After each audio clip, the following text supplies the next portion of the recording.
प्रधानमंत्री जी का शुक्रिया अदा करना चाहता हूं, नरेंद्र मोदी जी का। शायद हमारी मोहब्बत में उतनी शिद्दत नहीं होती अगर वो प्रधानमंत्री बनकर उन्होंने नेहरू को डिमोलिश करने की कोशिश ना की होती। 2014 में एक पॉपुलर मैगजीन ने, और मैं यकीन बताऊं कि मैंने नेहरू जी की कुछ किताबें पढ़ी थी, मैं 2014 से पूर्व जब मोदी जी आए और उस पत्रिका ने लिखा कैन नेहरू सर्वाइव मोदी, मैं चौंक गया। अरे चुनाव तो आपने कांग्रेस को हराया है, विपक्ष को हराया है, you have not defeated the Nehru और नेहरूवियन लेगेसी और द नेहरूवियन घोस्ट।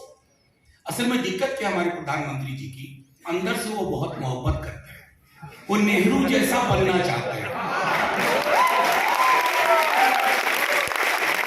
वो जैकेट उसी तरह का पहनने की कोशिश करते हैं, लेकिन नेहरू होना आसान नहीं है। तो वो जो स्विट्जरलैंड की घड़ियां चांदनी चौक पे बनती है, तो वो वर्जन बन के रहा। Now coming back to your question, and I say this with conviction. अगर 14 से पहले नेहरू पे कितनी किताबें आई और 14 के बाद कितनी आई, आप देख लीजिए, उसी से पता चल जाएगा कि प्रधानमंत्री जी का, उनके एजेंडे का, उनके प्रोजेक्ट का प्रतिकार करने का काम लोगों ने अपने हाथ में ले लिया। नेहरू के लिए सब कुछ बहुत आसान था जो आपने कहा, पड़ोस में एक मुल्क बना था, बड़ा दबाव था नेहरू पे, पटेल पे, कई लोगों पर, इसको हिंदू पाकिस्तान टाइप चीज बनाओ। लेकिन नेहरू की शख्सियत, उनकी ट्रेनिंग जो थी वो डेमोक्रेटिक थी।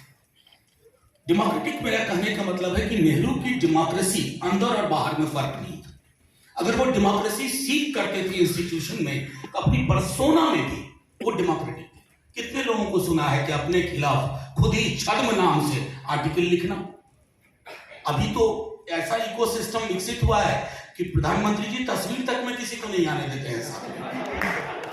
कारण है जो सावरकर ने अपनी तारीफ में लिख लिया। हाँ, वो तो तारीफ में, लेकिन नेहरू ने छद्म नाम से अपने खिलाफ लिखा। मैं एक वाक्य का जिक्र करके फिर अगले में जाऊंगा, अब बाकी हमारे साथी। और एक और चीज मैं भूल जाऊं इससे पहले, मैं कांग्रेस का नहीं हूं, लेकिन मैं नेहरू का मुरीद हूं। कॉमरेड येचूरी कांग्रेस से नहीं, हम लोगों की जिंदगी का एक बड़ा हिस्सा कांग्रेस से लड़ते गुजरा है। मनी भाई कांग्रेस के हैं। अगर नेहरू के लिए 3 अलग अलग, और Atul ji as a moderator, Nehru, इसलिए मैं बार बार कहता हूं, देश की विरासत है, देश की विरासत के साथ छेड़छाड़ नहीं होनी चाहिए। अब मैं आता हूं, एक छोटा वाकया शेयर करूंगा। रंजॉय सेन की एक किताब अभी आई है, ये इसका जिक्र आपको अलग अलग पत्रों में भी मिलेगा।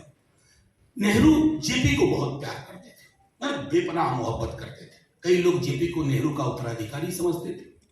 और सरदार पटेल साहब की मतभिन्नता थी जेपी के साथ। तो हुआ यूं कि जेपी ने कई भाषण दिया कि संविधान सभा में समाजवादियों को और बड़ी संख्या में लाओ, और कुछ पटेल साहब के बारे में भी टिप्पणी की होगी। मतभेद तो तभी भी हुआ करते थे। तो नेहरू जी को चिट्ठी लिखते हैं पटेल कि ये चिट्ठी मैं आपको लिखता नहीं, लेकिन लिखना पड़ रहा है क्योंकि तुम जगह जगह इसकी बहुत तारीफ करते हो, जयप्रकाश जी की, और अगर जयप्रकाश जैसों के हाथ में देश आ गया ना, तो देश का दुर्भाग्य होगा।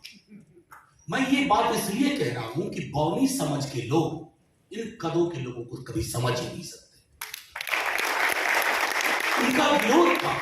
आज जिन डेमोक्रेटिक इंस्टीट्यूशंस को नेहरू या नेहरूवियन पोस्ट कॉलोनियल जो इंडियन स्टेट था, वो जो शेप दिया, आज उसी का नतीजा है कि प्रधानमंत्री जी कुछ भी कहते निकल जाते हैं। अगर नेहरू ने एक टोटलिटेरियन स्टेट के बीज डाल दिए होते ना, प्रधानमंत्री जी, आपका आगाज नहीं होता, आपका अंजाम नहीं होता, आरएसएस नाम की चीज नहीं होती, बीजेपी नाम की संस्था का जन्म नहीं होता।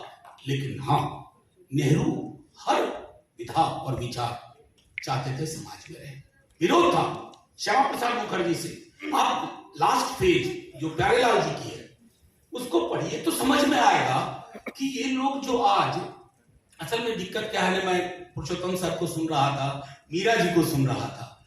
अभी दिक्कत क्या है, उस जमाने में ट्विटर नहीं था, फेसबुक नहीं था, तो आपको अगर उनको समझना है तो चिट्ठियों से उनके समझना होगा, उनके रिश्ते की गर्माहट को समझनी होगी कि सुभाष बाबू के साथ नेहरू का रिश्ता क्या था, सुभाष बाबू और नेहरू में कितनी अंतरंगता थी। और जब मैं अंतरंग शब्द का इस्तेमाल कर रहा हूं तो मैं कॉन्शियसली कर रहा हूं, क्योंकि रिश्ते आजकल अंतरंग नहीं होते हैं आजकल। और ये नेहरू की देन है कि हमें एक ऐसा लोकतांत्रिक देश मिला, एक सोच मिला। और आखिरी में करके खत्म करूंगा, मेरे बचपने में मैं नेहरू की मौत के 3 वर्ष बाद पैदा हुआ। मेरे पिता का भी नाम जवाहर है।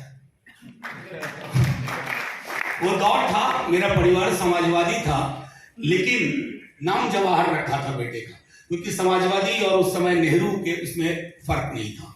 तो एक बार मैं अपने गांव जा रहा था, तकरीबन 77 ईस्वी की बात है, 76 की।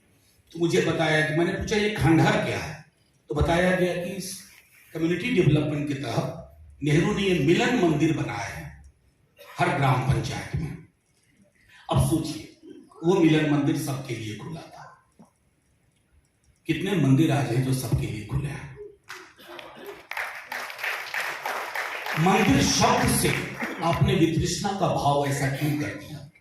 आपने वेपनाइज कर दिया है रिलीजन को। नेहरू के लिए रिलीजन व्यक्तिगत चीज थी।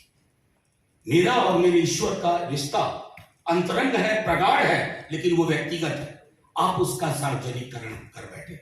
और दुनिया के मुल्कों को देखिए जिसको नेहरू ने रोक के रखा था। जब जब मजहब या मजहब परस्ती का सार्वजनिकरण होता है तो सार्वजनिक मुद्दे गौण हो जाते हैं, और हम सुबह सुबह व्हाट्सएप फॉरवर्ड पढ़ करके नेहरू की निंदा में लग जाते हैं।